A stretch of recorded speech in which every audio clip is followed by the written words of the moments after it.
Mais uma questão, desta vez a questão de número 6. A questão pegue a diferença entre estas duas potências. Muito bem. Percebe-se que tanto 9 como 27 são potências de base 3. Então, isso é um indicativo de que o primeiro passo claro, a gente não vai calcular esses valores todos aqui, que são números extremamente grandes. Né? Olha só, 9 elevado a 7, 9 vezes 9, vezes 9, vezes 9, vezes 9, vezes 9, vezes 9, não dá. 27 vezes 4, desculpa, 27 elevado a 4, 27 vezes 27, aí o resultado vezes 27, o resultado disso tudo ainda vezes 20. Não é bem esse o caminho. Além do mais, entre as alternativas, nós podemos ver que todas elas estão em função de algumas potências. Portanto, primeiro passo, reduzir essas bases aqui, tá? Portanto, 9 é 3 ao quadrado, então se 9 está elevado a 7, 3 ao quadrado também deve permanecer elevado a 7, evidentemente. 27 é 3 ao cubo, então 27 a quarta é 3 ao cubo a quarta. E aí a gente tem o quê? Potência de potência, portanto eu multiplico os expoentes, tá? Ó. E eu tenho aqui duas potências de mesma base, tá? Só que a gente vai subtrair essas potências, o que significa que eu não vou poder operar com os expoentes, como se eu tivesse produto de potência de mesma base, que aí eu somaria os expoentes, ou mesmo quociente de potência de mesma base, que é quando a gente vai, então, o quê? Subtrair os expoentes. Não são esses os casos. A diferença entre duas potências de mesma base não tem propriedade, tá? Não tem. Mas aí a gente precisa encontrar uma solução de tentar resolver isso aí sem precisar desenvolver todo esse cálculo. Pois bem, observa-se claramente que se eu tenho 3 elevado a 14 e tenho 3 elevado a 12, esse número daqui ele é algumas vezes maior do que esse. Então, eu tenho aqui entre estas potências fatores comuns. Tá? Então,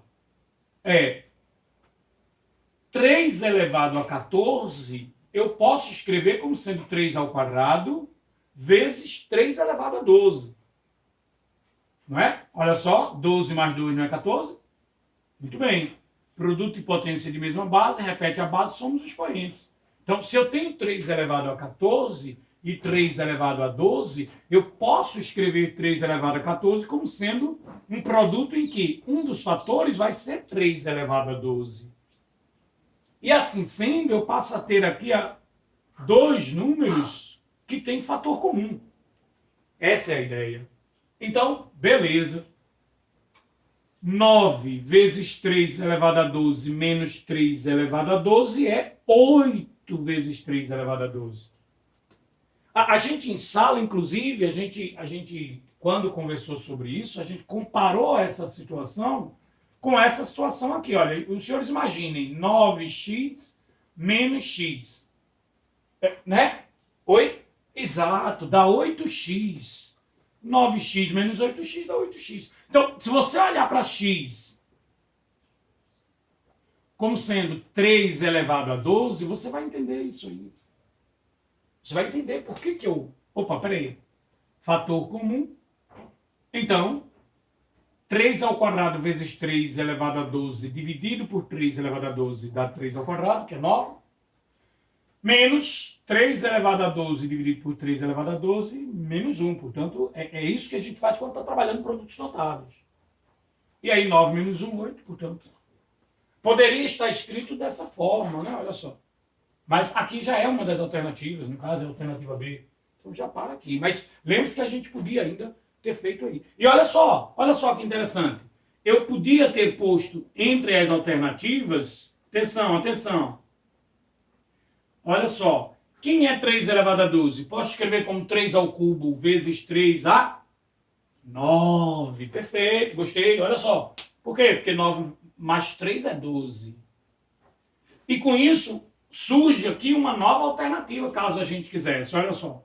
Por quê? Porque aqui eu tenho 2 vezes 3 elevado a 3 vezes 3 elevado a 9. Então, se assim quiséssemos, poderíamos ter posto entre as alternativas 6 ao cubo vezes 3 elevado a 9. Não tem problema nenhum. Ou ainda, 6 vezes 6, 36. 36 vezes 6, 216. 216 vezes 3 elevado a 9. É 216 mesmo? É só dar uma conferida. 36 vezes 6, ó. 36 mais 180. 36 mais 180, de fato, é 216. Mas, enfim, dá uma treinada nisso aí também, tá?